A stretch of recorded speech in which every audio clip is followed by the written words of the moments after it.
Hello everyone, அஸ்ஸலாமு அலைக்கும். இன்றைக்கி நாம் என்ன ரெசிபி பார்க்க போகிறோன்னா கார்லிக் பேஸ்ட் தான் பார்க்க போகிறோம். வாங்க ரெசிபிக்குள்ளே போகலாம்.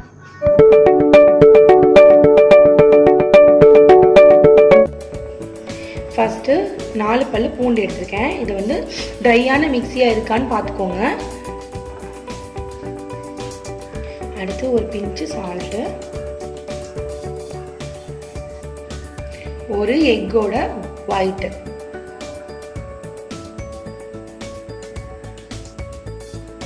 முதல்ல இந்த மூணையும் நம்ம நல்லா கிரைண்ட் பண்ணி எடுத்துக்கலாம். கிரைண்ட் பண்ணியாச்சு. அடுத்தது இதில் 1 ஸ்பூன் லெமன் ஜூஸ் ஆட் பண்ணுறேன். அடுத்தது ஒரு 1/2 கப் சன்ஃப்ளவர் ஆயில் வச்சுருக்கேன். இதை கொஞ்சம் கொஞ்சமாக ஆட் பண்ணி நம்ம இப்போ அடித்து எடுத்துடலாம். ஃபஸ்ட்டு ஒரு பாதி எடுத்துக்கிறேன். அடுத்தது முக்கியமான ஒரு விஷயம், ஒரு 1/4 டம்ளர் ஐஸ் வாட்டர் வச்சுருக்கேன். அதை கொஞ்சமாக இதில் சேர்த்துக்கிறேன். இப்போ இதை நம்ம வந்து கிரைண்ட் பண்ணலாம். ஐ திங்க் இந்த ஆயிலே போதும்னு நினைக்கிறேன். ரொம்பவே திக்காக வந்துருச்சு. அதுக்காக தான் நான் வந்து பார்த்துக்கிட்டு போட்டுக்கோங்கன்னு சொன்னேன். நம்மளோட கார்லிக் பேஸ்ட் வந்து ரெடி ஆயிடுச்சு.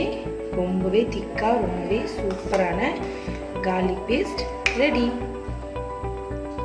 நம்மளோட சுவையான கார்லிக் பேஸ்ட் வந்து ரெடி ஆகிடுச்சு.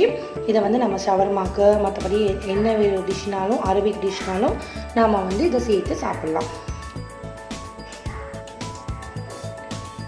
என்னோடய வீடியோ உங்களுக்கு பிடிச்சிருந்துச்சுன்னா கண்டிப்பாக லைக் பண்ணுங்கள், ஷேர் பண்ணுங்கள், சப்ஸ்கிரைப் பண்ணுங்கள்.